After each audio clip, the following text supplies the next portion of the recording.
إلى أرواح المؤمنين والمؤمنات ثواب الفاتحة. بسم الله الرحمن الرحيم. الحمد لله رب العالمين الرحمن الرحيم مالك يوم الدين.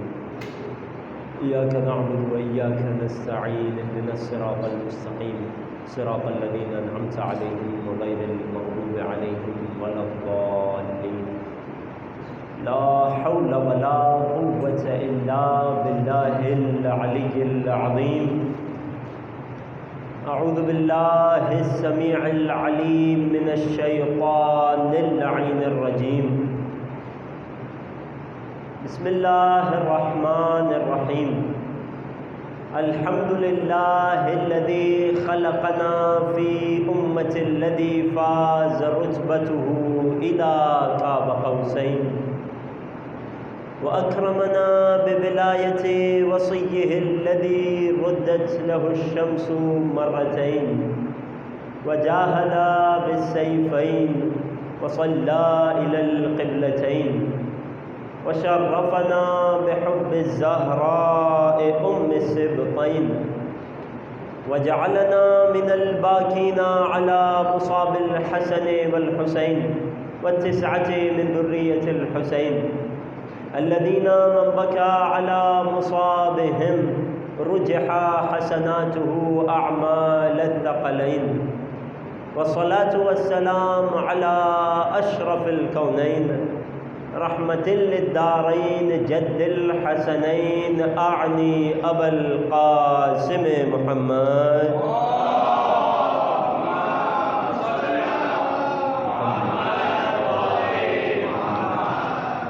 وعلى أهل بيته الأطيبين الأطهرين رحمة الله على محبيهم ولعنة الله على أعدائهم ومنكري فضائلهم وغاصبي حقوقهم أجمعين.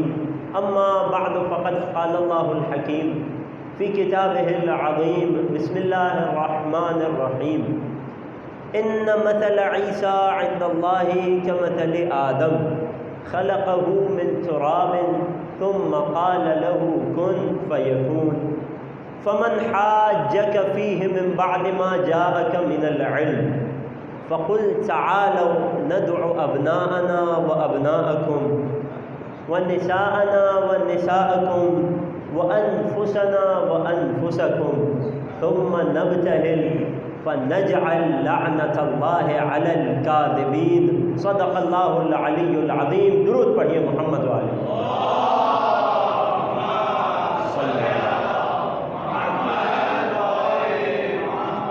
عزیزان محترم محبان آل اطہار، سلام علیکم ورحمۃ اللہ. اگر زحمت نہ ہو تھوڑی سی مائک کی گونج کو کم کر دیجیے، بہت زیادہ گونج ہے. عزیزان محترم، یقیناً آپ لوگوں کے چہروں سے مسرت اور خوشی عیاں ہے. خدا ہمیں ایسا ہی رکھے، خدا ہمیں آل محمد کی خوشیوں میں خوش اور ان کے غم میں غمگین رہنے والا قرار دے. عزیزان محترم، شب 24 ذی الحجہ کہ جس کی خوشی منانے کے لیے ہم یہاں جمع ہوئے ہیں، یہ انتظام ہوا ہے. یقیناً اس شب کی سب سے بڑی مناسبت عید مباہلہ، چاہے اسے آل محمد کی عید کہیے، چاہے اسے سچوں کی جیت کہیے،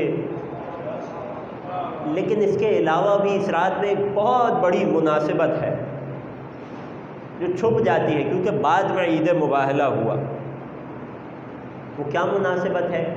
اسی رات کو نزول سورہ دہر ہوا تھا. یہ کوئی چھوٹی خوشی تو نہیں ہے. اور اسی کی اگلی شب 25 ذی الحجہ، یہ بھی کوئی معمولی رات نہیں ہے. یہ ذی الحج کا مہینہ خوشیوں کا ایک انبار لے کر آتا ہے آل محمد کے چاہنے والوں کے لیے. آل محمد کے کمالات اور فضائل کا مجموعہ ہے یہ مہینہ. یہ شب 25ویں ذی الحجہ جو کل شب آئے گی، فقط اپنے نوجوان دوستوں کی آگاہی کے لیے عرض کر رہا ہوں، آپ نے بے فکر رہنا ہے. عرائض مجھے مباہلہ پر ہی پیش کرنے ہیں، لیکن فقط ابتداءً 25ویں ذی الحجہ آیہ ولایت کا نزول، کہ جب سائل مسجد میں آیا تھا جب تمام لوگوں سے مانگ کر تھک ہار کر واپس جانے لگا، خدا کو گواہ بنا کر کہنے لگا، اے خدا گواہ رہنا، تیرے گھر سے خالی جا رہا ہوں۔ یہ کیسے ہو سکتا تھا کہ اللہ کے گھر میں سائل آیا ہو، اللہ کی آنکھ دیکھ رہی ہو؟ عین اللہ مسجد میں تھے، خدا کو گواہ بنا کر کہنے لگا، عین اللہ نے دیکھا، ید اللہ نے اپنی انگشتری کی طرف اشارہ کیا، لوگوں کے ہاتھ سے لینے آیا تھا، اللہ کے ہاتھ سے لے کر چلا ہے۔ یا ادھر جبرائیل امین پہنچے ہیں، ابھی انگوٹھی گئی ہے۔ اس قدر نقد تجارت خدا سے فقط علی ہی کیا کرتے ہیں۔ ابھی انگوٹھی گئی ہے اور ابھی جبرائیل آیتیں لے کر اتر رہے ہیں، یا رسول اللہ جا کر بتا دیجئے، بے شک تمہارا ولی اللہ ہے یا رسول ہے یا وہ صاحبان ایمان ہیں جو نماز ادا کرتے ہیں اور حالت رکوع میں زکوٰۃ دیا کرتے ہیں۔ یہ واقعہ کب کا ہے؟ یہ کل شب کا ہے انشاءاللہ۔ تو ایک ساتھ آپ تمام مومنین و مومنات کو ان تمام خوشیوں کی مبارکباد پیش کرتا ہوں۔ اب آئیے واقعہ مباہلہ پر کچھ عرائض، جس مناسبت سے اس جشن کا انعقاد کیا گیا ہے، خدا ان تمام لوگوں کو سلامت رکھے، کسی بھی اعتبار سے دام درہم قدم سخن شریک ہو کر کسی طرح بھی اس جشن میں اپنا حصہ ڈالا ہے۔ یہ واقعہ مباہلہ واقعاً اسلام کی ایک اور ایسی عظیم فتح اور جیت کہ جو اسے آل محمد کے صدقے میں نصیب ہوئی۔ یوں تو اسلام کی ہر جیت ہی آل محمد کی ہے، یہ ایک اور جیت ہے کہ جو آل محمد کے صدقے میں اسلام کو نصیب ہوئی ہے۔ واقعہ کیا ہوا؟ نجران ایک علاقہ ہے کہ جہاں عیسائیوں کی اکثریت تھی، مدینے سے کچھ دور تھا۔ رسول اللہ کی جب اسلام کی حکومت پھیلتی چلی گئی تو رسول اللہ نے باقی تمام پڑوسیوں کی طرح نجران والوں کو بھی خط لکھ کر اسلام قبول کرنے کی دعوت دی۔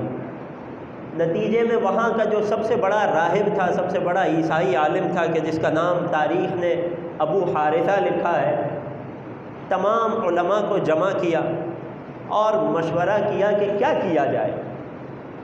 طے یہ پایا کہ رسول اللہ کی جانب علماء کا ایک وفد بھیجا جائے کہ جو رسول سے مناظرہ کریں، مباحثہ اور مناقشہ کریں، دیکھیں کہ اس نبی اور نبوت کے دعوے دار، ان کی نگاہ میں نبوت کے دعوے دار کے پاس کون سی ایسی دلیل ہے کہ جس بنا پر وہ اتنے شجاع ہیں کہ ہمیں خط بھیج دیا اور اسلام کی دعوت دے دی۔ علماء کا ایک وفد رسول کے پاس پہنچا ہے، بحث و مباحثہ شروع ہوا ہے، انہوں نے اپنے سوالات رکھنا شروع کیے، رسول نے جوابات دینا شروع کیے۔ ہر سوال پر خدا کی جانب سے ایک محکم اور واضح جواب اترتا گیا اور ان عیسائیوں کے لبوں پہ تالا لگتا چلا گیا۔ لیکن مسئلہ دوسرا بھی تو تھا، فقط حق کو مان لینا اتنا آسان ہوتا؟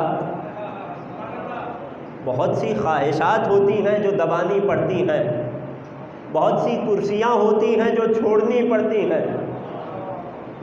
ایک مسئلے پہ آ کر اٹک گئے، بات نہیں تسلیم کر رہے۔ مسئلہ کیا تھا؟ کہنے لگے ساری باتیں تسلیم ہیں، ہمیں یہ سمجھ نہیں آتا کہ ہر انسان جب دنیا میں آتا ہے تو ایک ماں اور ایک باپ کے واسطے اور وسیلے سے آتا ہے۔ وہ عیسیٰ کہ جس کا کوئی باپ نہیں ہے، اللہ کے سوا والعیاذ باللہ کون اس کا باپ ہو سکتا ہے؟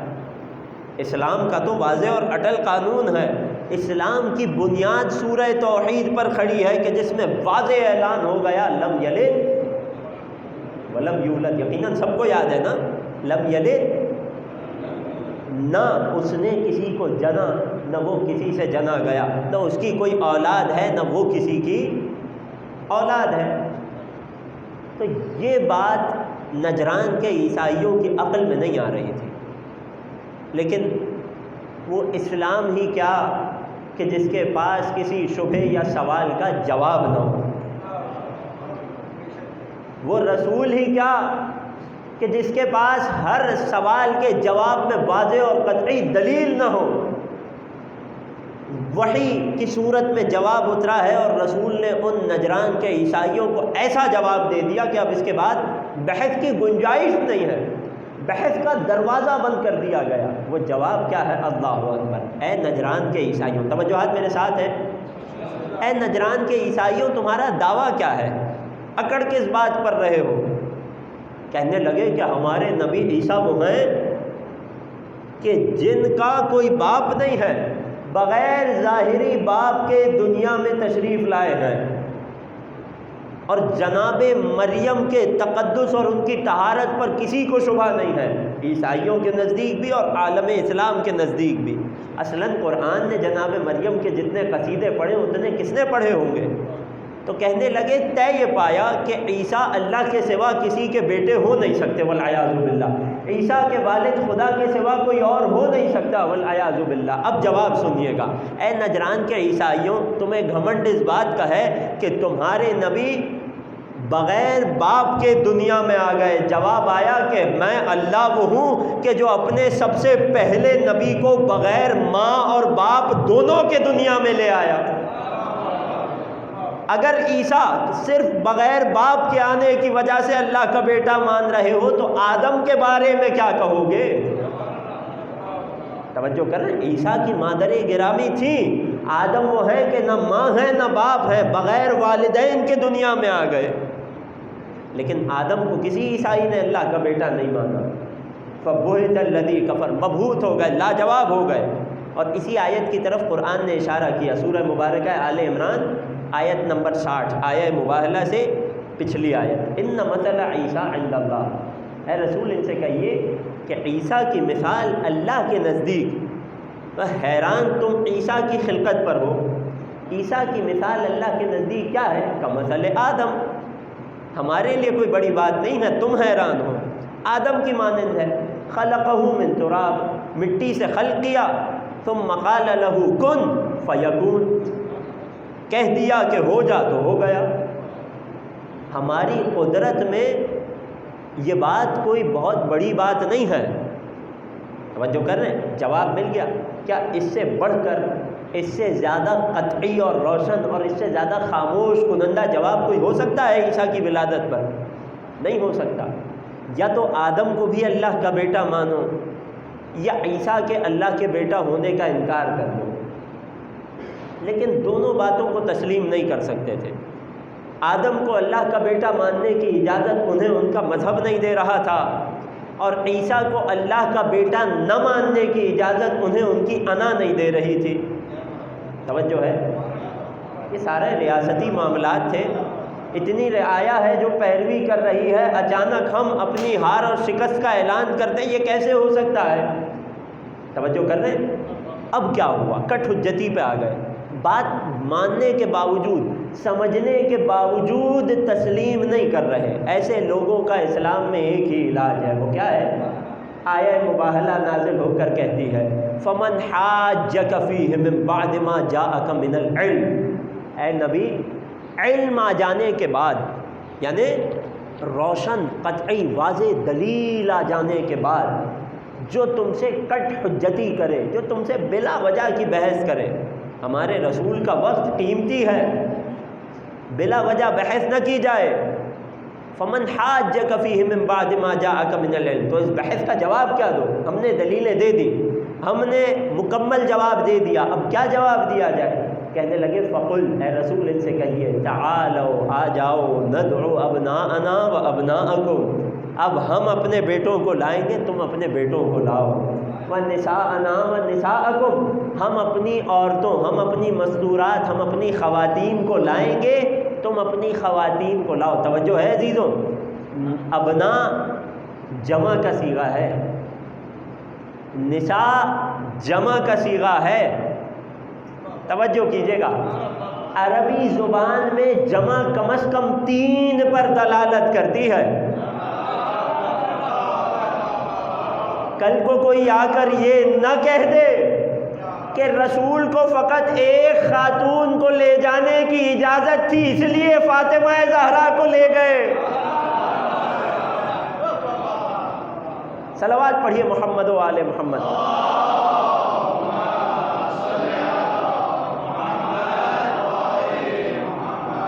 یہ انتخاب کی وجہ فقط ایک کی اجازت نہیں تھی، نساءنا، تم اپنی عورتوں کو لاؤ۔ پھر انتخاب کی وجہ کیا بنی آگے عرض کروں گا، اگر توجہات میرے ساتھ ہوں گی، تھک کر نہیں سنیں گے تو بات آگے بڑھاتے چلے جائیں گے۔ وَأَنفُسَنَا وَأَنفُسَكُمْ، تم اپنے نفسوں کو لاؤ، ہم اپنے نفسوں کو لائیں گے، جو ہمارا نفس ہوگا ہم اسے لائیں گے۔ آسان اور سلیس ترجمہ کر دوں بچوں کے لیے، تم اپنی جانوں کو لاؤ، جو محمد مصطفیٰ کی جان ہوگا۔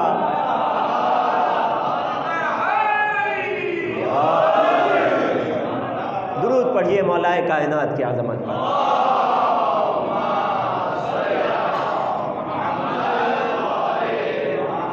لا کر کریں گے کیا؟ تم اپنے خاندان لے آؤ، ہم اپنے خاندان لے آئیں گے، ہوگا کیا؟ ثم نبتہل، پھر ہم مباہلہ کریں گے۔ مباہلہ کیا ہوگا؟ فنجعل لعنت اللہ علی الکاذبین، ہم مل کر یہ دعا کریں گے کہ جو بھی جھوٹا ہے وہ خدا کی لعنت کا شکار ہو جائے۔ اللہ اکبر۔ لعنت کسے کہتے ہیں؟ رحمت سے دوری کی دعا کو۔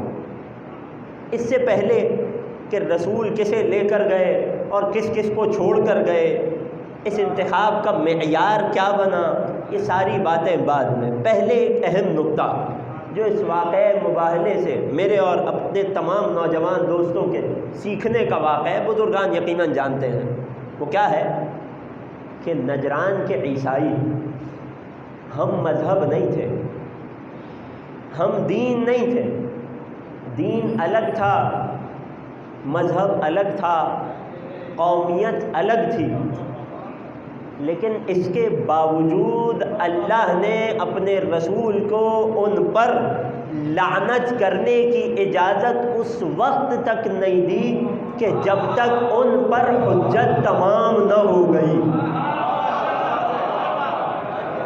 یقیناً پہنچ گئے مومنین، خدا آپ لوگوں کو سلامت رکھے۔ واقعی توجہ کر رہے ہیں؟ جب تک حجت تمام نہ ہو گئی، جب تک یہ طے نہیں پا گیا کہ اب یہ سب کچھ جانتا ہے، اس کے باوجود جانتے بوجھتے سمجھتے ہوئے باطل پر ہے، تب تک لعنت کی اجازت نہیں دی گئی۔ یہاں سے ہمیں دو باتیں سیکھنے کو ملتی ہیں۔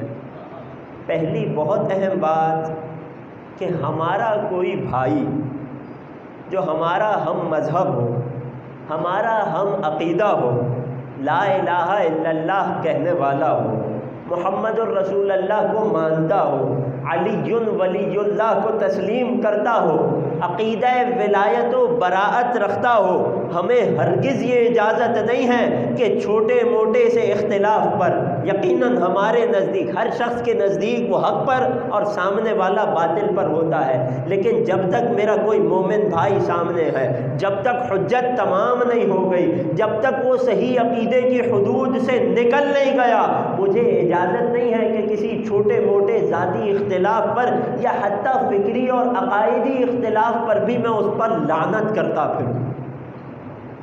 بات پہنچ رہی ہے؟ بات مشکل تو نہیں ہے انشاءاللہ۔ فقط سوشل میڈیا یا واٹس ایپ پر کسی کی ایک ویڈیو دیکھ لینا، معیار یاد رکھیے گا، معیار رسول نے ہمیں ایک ہی دیا، معیار آل محمد نے ایک ہی دیا، وہ کیا ہے؟ یا علی، اے علی، معیار یہ ہے احب من حب علی، اسے دوست رکھو کہ جو علی کو دوست رکھا ہو، وَلَوْ كَانَ قَاتِلُ أَبِيكَ أَوْ وَلْدِكَ، چاہے تمہارے باپ یا اولاد کا قاتل ہی کیوں نہ ہو، وَعَادِ عَدُوَّ عَلِيٍّ وَلَوْ كَانَ أَبُوكَ أَوْ وَلْدُكَ، علی کے دشمن سے دشمنی رکھو چاہے تمہارا باپ یا اولاد ہی کیوں نہ ہو۔ دوستی کا معیار یہ ہے، پسندیدگی کا معیار یہ ہے، جب تک کوئی شخص ولایت اور برات کے عقیدے میں ہے، عقیدہ امامت کے دائرے میں ہے، مجھے حق نہیں پہنچتا کہ میں لعنت کروں۔ فقہاء اس بات کی اجازت نہیں دیتے، علماء اس بات کی اجازت نہیں دیتے، میں گنہگار ہوں اگر ذرا سے اختلاف پر لعن طعن پر آ جاؤں۔ توجہ کر رہے ہیں؟ اگر بات اور پیغام پہنچ گئے تو ایک صلوات ہدیہ کیجئے محمد والے۔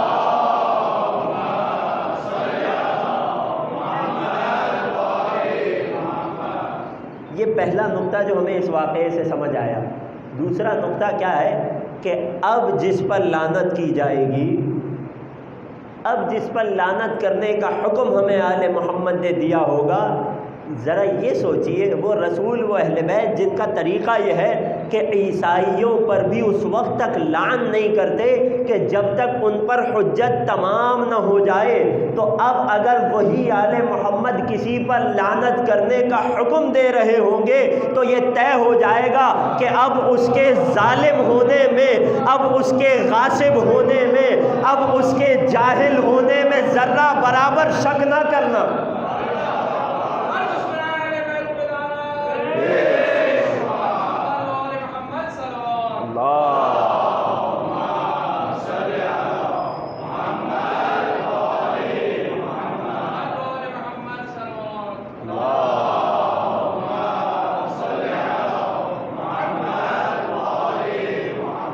بات واضح ہو گئی، پیغام مباہلہ پہنچ گیا کہ لعنت اس وقت کی جائے گی جب سامنے والے کے جھوٹے ہونے کا یقین ہو جائے، اور آل محمد جس پر لعنت کر دیں تو اس کے جھوٹے ہونے کے بارے میں ذرہ برابر شک نہ کرنا۔ اللہ بات یہاں تک پہنچ گئی، اللہ کے حکم پر رسول نے نجران کے عیسائیوں کو چیلنج کر دیا، آؤ ہم مباہلہ کریں گے۔ اب زور بازو پر مقابلہ نہیں ہے، اب خدائی طاقت پر مقابلہ ہے، اب خدائی حکم پر مقابلہ ہے۔ اب رسول اس لعنت کو کرنے کے لیے، مباہلے کو کرنے کے لیے اسے ہی لے جا سکتے ہیں کہ جسے خدا کی بات پر پورا یقین ہو کہ اگر خدا نے کہہ دیا ہے کہ تم مباہلہ کرنے جاؤ تو یقیناً جیت ہماری ہوگی، سامنے کوئی بھی آ جائے لعنت اس پر برسے گی۔ لیکن اتنا یقین کس کو ہو؟ تاریخ اسلام شاہد ہے کہ کسی رسول کی بات کا کتنا یقین تھا۔ جب رسول نے احد میں کہہ دیا تھا کہ جگہ نہ چھوڑنا، فتح ہماری ہے، کسی رسول کی بات پر کتنا یقین تھا؟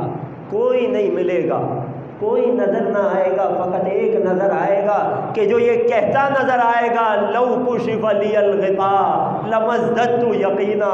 مجھ علی کے یقین کا عالم یہ ہے، سارے پردے اور حجاب ہٹا بھی دیے جائیں تو یقین میں ذرہ برابر اضافے کی گنجائش نہیں ہے۔ توجہ ہے جی؟ بیٹوں کو لے جانا ہے، عورتوں کو لے جانا ہے، نفسوں کو لے جانا ہے، لیکن معیار ایک ہے، جھوٹوں پر لعنت کرنے لے جانا ہے تو انہیں لے جانا ہے جو سراپے سچ ہو، جن سے بڑا سچ اس کائنات میں کوئی نہ ہو۔ تو اب آئیے ذرا قرآن کی نگاہ میں قرآن کے ساتھ ایک سفر شروع کرتے ہیں اور قرآن سے پوچھتے ہیں، کیونکہ قرآن کو تو سبھی مانتے ہیں، باقی کچھ مانیں یا کہیں کہ قرآن کافی ہے، قرآن کو تو سبھی مانتے ہیں، تو اب قرآن کی نگاہ میں ان سچوں کی تلاش شروع کرتے ہیں کہ جنہیں رسول کو اپنے ساتھ لے جانا تھا اور لے گئے۔ توجہ ہے نہیں؟ تو قرآن مجید میں صدق، سچ، سچائی کا کئی بار تذکرہ ہوا، لیکن ایک آیت سورہ مبارکہ توبہ کی مشہور آیت، وہ کیا کہتی ہے؟ وہ تمام صاحبان ایمان کو مخاطب کر کے کہتی ہے، یا ایھا الذین آمنوا اتقوا اللہ وکونوا مع الصادقین۔ یقیناً اکثر مومنین کو یہ آیت حفظ ہوگی۔ آیت کیا کہہ رہی ہے؟ توجہ ہے؟ تلاش کس بات کی ہے؟ کہ ان سچوں کی سچائی کا معیار کیا تھا، وہ کس لیول کے سچے تھے کہ جنہیں رسول اپنے ساتھ مباہلے کے لیے لے جا رہے تھے۔ یا ایھا الذین آمنوا اتقوا اللہ وکونوا مع الصادقین، اے ایمان والو، سورہ مبارکہ توبہ، اتقوا اللہ، پہلا حکم جو یہ آیت ہم سب کو دے رہی ہے، تقوی الہی اختیار کرو۔ بالکل ایک مختلف موضوع، اگر خلاصہ پیش کیا جائے تو تقوی کا کم ترین معیار یہ ہے کہ انسان تمام واجبات کی ادائیگی کرے، تمام حرام کاموں سے اپنے آپ کو بچائے۔ خدا ہمیں تمام واجبات کی ادائیگی، تمام محرمات سے بچنے کی توفیق دے۔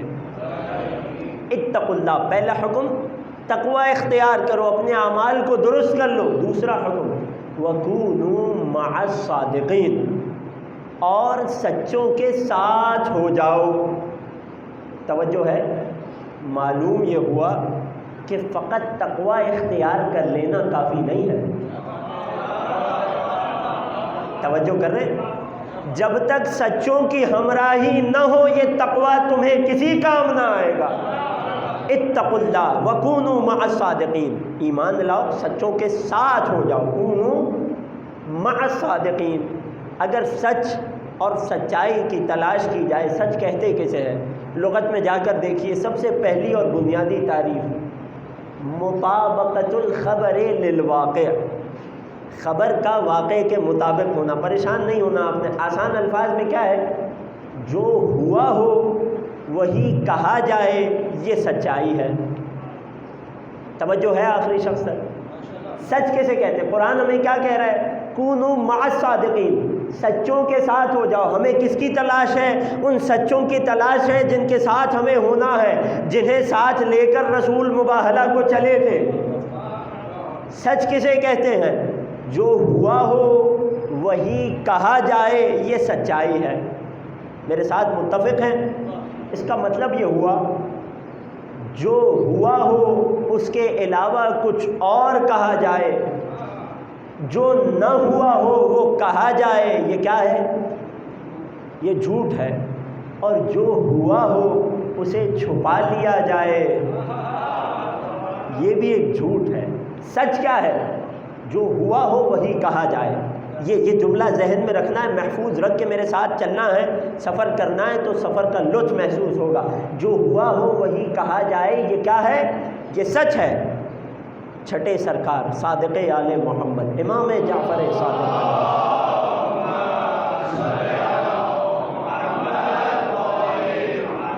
مولا فرماتے ہیں ان شیعتنا لتعرف، ہمارے شیعہ پہچانے ہی دو چیزوں سے جاتے ہیں، صدق الحدیث و اداء الامانہ، بات کرنے میں کتنے سچے ہیں اور امانت کا کتنا پاس رکھتے ہیں۔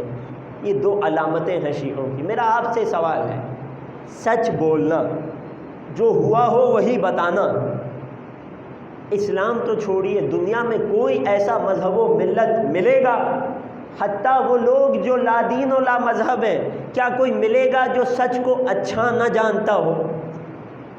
سوال ہے۔ دنیا کی ہر قوم، دنیا کا ہر معاشرہ سچ کو اچھا اور جھوٹ کو برا جانتا ہے۔ توجہ کر رہے ہیں؟ دنیا کا ہر معاشرہ سچوں کو اچھا اور جھوٹوں کو برا مانتا ہے۔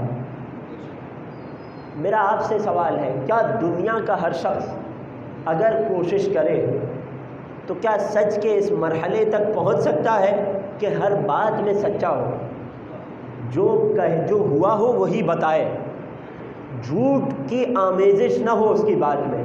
کیا دنیا کا ہر شخص کسی بھی مذہب و ملت سے تعلق ہو، کیا سچ کے اس مرحلے تک پہنچ سکتا ہے؟ سوال ہے، کوئی بھی جواب دے سکتا ہے، کوئی مشکل سوال تو نہیں ہے۔ کیا دنیا کا ہر شخص سچ کے اس مرحلے پر پہنچ سکتا ہے؟ یقیناً پہنچ سکتا ہے۔ آج سے کوشش کی جائے پہنچ جائیں گے۔ تو کیا قرآن نے جب ہم سے کہا کہ کونوا مع الصادقین، سچوں کے ساتھ ہو جاؤ، تو کیا اسی درجے کے سچے مراد تھے؟ توجہ ہے، جواب سنیں گے۔ اگر اسی درجے کے سچے مراد ہوتی تو قرآن ہمیں یہ نہیں کہتا کہ کونوا مع الصادقین، سچوں کے ساتھ ہو جاؤ، بلکہ قرآن ہمیں کہتا کونوا من الصادقین، سچوں میں سے ہو جاؤ۔ نہیں عزیزوں، توجہات میرے ساتھ ہے، تھک کر تو نہیں سن رہے ہیں، بس تھوڑی سی گفتگو ہے، تھوڑی سی زحمت۔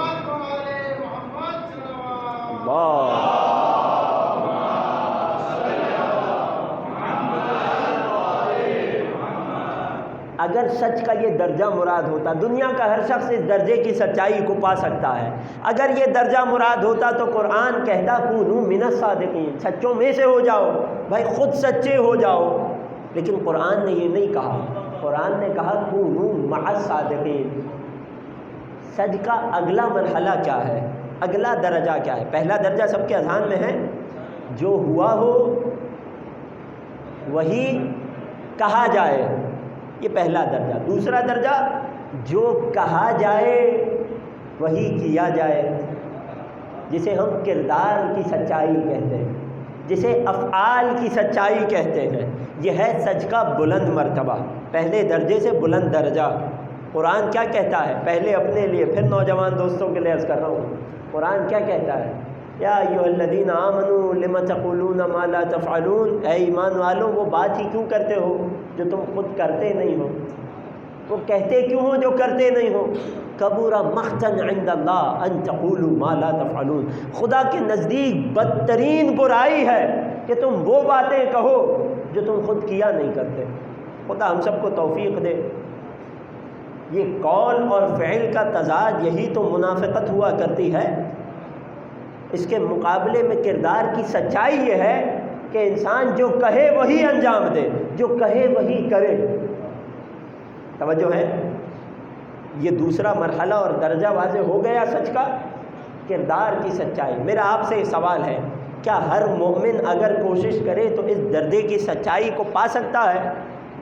یقیناً پا سکتا ہے۔ ہمارا قول اور ہمارا فعل مطابق ہو سکتے ہیں، یکساں ہو سکتے ہیں۔ سوال، کیا قرآن نے جب کہا کونوا مع الصادقین، سچوں کے ساتھ ہو جاؤ، تو کیا اس دوسرے درجے کا سچ مراد تھا؟ توجہ ہے؟ کیا جواب ہوگا اس سوال کا؟ جواب وہی ہوگا جو پہلے درجے میں تھا، کہ اگر اس درجے کا سچ اور اس درجے کے سچے مراد ہوتے تو قرآن یہ نہیں کہتا کونوا مع الصادقین، سچوں کے ساتھ ہو جاؤ، قرآن کہتا کونوا من الصادقین، سچوں میں سے ہو جاؤ۔ ہر شخص کی ذمہ داری ہے کہ اپنے کردار میں سچا ہو، جو کہے اس پر عمل کرے۔ منافقت سے ہر شخص کا کردار پاک ہونا چاہیے۔ میرے ساتھ متفق ہیں؟ لیکن قرآن نے یہ نہیں کہا کونوا من الصادقین، سچوں میں سے ہو جاؤ۔ قرآن نے کیا کہا؟ سچوں کے ساتھ ہو جاؤ۔ معلوم ہوا اس سے بلند بھی سچ کا کوئی درجہ ہے کہ جن تک کوئی عام انسان پہنچ نہیں سکتا، جن میں سے کوئی عام انسان ہو نہیں سکتا۔ اے عام انسانوں، تمہارا سب سے بڑا کمال یہ ہے، تم ان میں سے نہیں ہو سکتے، تم ان جیسے نہیں ہو سکتے، تمہارا کمال یہ ہے کہ تم ان کے ساتھ جڑ جاؤ۔ توجہ کر رہے ہیں؟ یہ کون سا درجہ ہے سچائی کا؟ تیسرا درجہ۔ توجہات میرے ساتھ رکھیے گا، گفتگو کو ختم کرنے لگا ہوں۔ سچ کا پہلا درجہ، جو ہوا ہو وہی کہا جائے، یہ سچائی ہے، یہ مراد نہیں ہو سکتی۔ دوسرا درجہ، جو کہا جائے وہی کیا جائے، یہ سچائی ہے، یہ بھی مراد نہیں ہو سکتی۔ تیسرا درجہ، جو کہہ دیا جائے وہ ہو جائے۔ توجہ کر رہے ہیں جی؟ سچائی کا ایک تیسرا اور بلند ترین مرتبہ یہ ہے، کچھ لوگ اتنے زیادہ سچے ہوا کرتے ہیں کہ ان کی زبان سے نکلا ہوا ایک ایک حرف پتھر پر لکیر ہوتا ہے۔ سورج کو مغرب سے پلٹنا پڑتا ہے مگر ان کے الفاظ نہیں پلٹ سکتے۔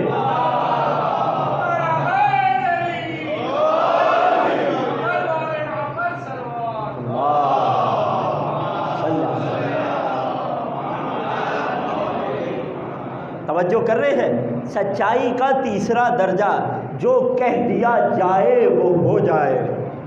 اگر کہہ دیا جائے کہ فلک سے درزی کپڑے سی کر لا رہا ہے، تو اے رضوان جناں، آج تک تم جو بھی کام کیا کرتے تھے، آج تمہیں حسنین کا درزی بن کے دروازہ فاطمہ پہ آنا پڑے گا۔ اگر زندہ کی نماز جنازہ پڑھا دی جائے،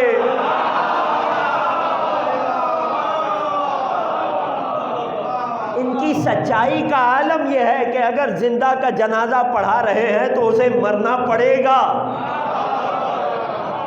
توجہ کر رہے ہیں؟ اللہ اکبر، یہ ہے سچائی کا درجہ، یہ سچائی کا وہ درجہ ہے، یہ وہ سچے ہیں کہ جن میں سے کوئی 15واں ہو نہیں سکتا۔ توجہ کر رہے ہیں؟ یہی وجہ ہے کہ اے مومنوں، اے انسانوں، اے مسلمانوں، خدا کسی انسان پر اس کی طاقت سے زیادہ بوجھ نہیں ڈالتا، لہذا تمہیں فقط اتنا کہا جا رہا ہے کہ تم ان میں سے تو نہیں ہو سکتے، کونوا مع الصادقین، تم ان کے ساتھ ہو جاؤ، تم ان کے ہمراہ ہو جاؤ۔ اور یاد رکھنا، اگر تم ان سچوں کے ساتھ نہ ہوئے، اگر تم نے ان کا دامن نہ تھاما، تو یہ تقوی الہی بھی تمہارے کسی کام نہ آئے گا۔ توجہ کر رہے ہیں؟ یہ سچائی کا وہ درجہ ہے کہ جو رسول کو اور اللہ کو مطلوب تھا مباہلے کے لیے۔ کیوں؟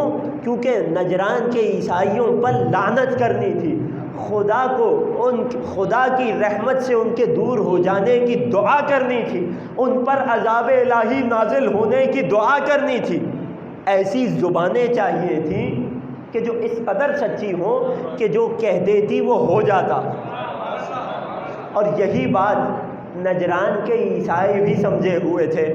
یہی وجہ تو ہے کہ جب اسقف نجرانی جو ان کا سب سے بڑا پادری تھا، جب پنجتن کو آتے ہوئے دیکھا، کس طرح آتے ہوئے دیکھا؟ رسول اللہ آگے آگے تشریف لے جا رہے ہیں، گودی میں حسین ہیں، انگلی تھامے ہوئے حسن مجتبیٰ ہیں، درمیان میں فاطمہ زہرا ہیں، پیچھے پیچھے علی مرتضیٰ چلتے آ رہے ہیں۔ تو اسقف نجرانی نے دیکھ کر کیا کہا؟ واللہ انی لارا وجوہن، خدا کی قسم وہ چہرے دیکھ رہا ہوں، کتنے سچے ہیں۔ اگر یہ خدا سے دعا کر دے کہ پہاڑ اپنی جگہ سے ہل جائیں تو پہاڑوں کو ہلنا پڑے گا۔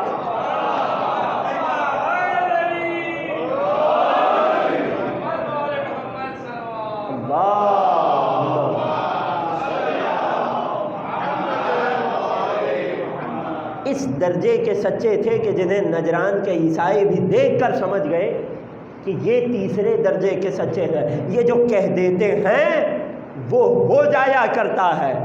عالم کائنات کو، تکوین کو، کون کو، دنیا کو، عالم کو اجازت نہیں ہے کہ ان کے حرف سے روگردانی کرے، ان کے لبوں سے نکلی ہوئی بات کا پاس نہ رکھا جائے، یہ ممکن نہیں ہے۔ اللہ اکبر۔ بس عزیزوں، انہی معروضات کے ساتھ آج کے اس مختصر سی گفتگو کو تمام کرتے ہیں۔ میرے لیے مختصر تھی، آپ کا نہیں معلوم۔ ایک مرتبہ پھر آپ تمام کی خدمت میں، تمام مؤمنین و مؤمنات دنیا میں جہاں کہیں آباد ہیں، آل محمد کی خوشی میں خوش رہنے کا فن آتا ہے انہیں، ان تمام کی خدمت میں اس جشن مباہلہ اور ان مبارک راتوں کی خوشیوں کی مبارکباد پیش کرتے ہیں، اور انہی عرائض کے ساتھ خدا کی بارگاہ میں دست دعا بلند کرتے ہیں۔ اے پاک پروردگار، تجھے واسطہ آل محمد کی اس عظیم خوشی کا، تجھے واسطہ اپنے دین کی اس عظیم کامیابی کا، تجھے واسطہ آل محمد کی سخاوت کا، تجھے واسطہ آل محمد کے کرم کا، تجھے واسطہ آل محمد کے مقام و منزلت کا۔ بار الہ ہم سب کے تمام صغیرہ و کبیرہ گناہوں کو معاف فرما۔ بار الہ جو مؤمنین اس جشن ولا میں تشریف فرما ہے، فرش محفل پر تشریف فرما ہے، دل میں جو حاجتیں لیے بیٹھے ہیں، بار الہ اس مبارک دن کے صدقے ہماری تمام حاجات کو اپنی بارگاہ میں مقبول و منظور فرما۔ بار الہ جو پریشان حال ہیں ان کی پریشانیوں کو دور فرما۔ بار الہ جو بے روزگار ہیں انہیں روزگار عطا فرما، جو برسر روزگار ہیں ان کے رزق میں برکت و وسعت عنایت فرما۔ بار الہ جو مؤمنین بیمار ہیں انہیں شفائے کاملہ و عاجلہ عطا فرما۔ دنیا میں جہاں کہیں مؤمنین و مسلمین آباد ہیں ان کی جان، مال، عزت و آبرو کی حفاظت فرما۔ بار الہ ہمارے مرحومین کی مغفرت فرما، جوار معصومین میں جگہ عنایت فرما۔ سب سے بڑی دعا، سب سے بڑی آرزو، منجی بشر، منتقم کربلا، فرزند زہرا، قائم آل محمد کے ظہور میں تعجیل فرما، اور ہمیں ان کے خاص آوان و انصار میں شمار فرما۔ ربنا تقبل منا انک انت السمیع العلیم وتب علینا انک انت التواب الرحیم بجاہ محمد و آلہ الطیبین الطاہرین۔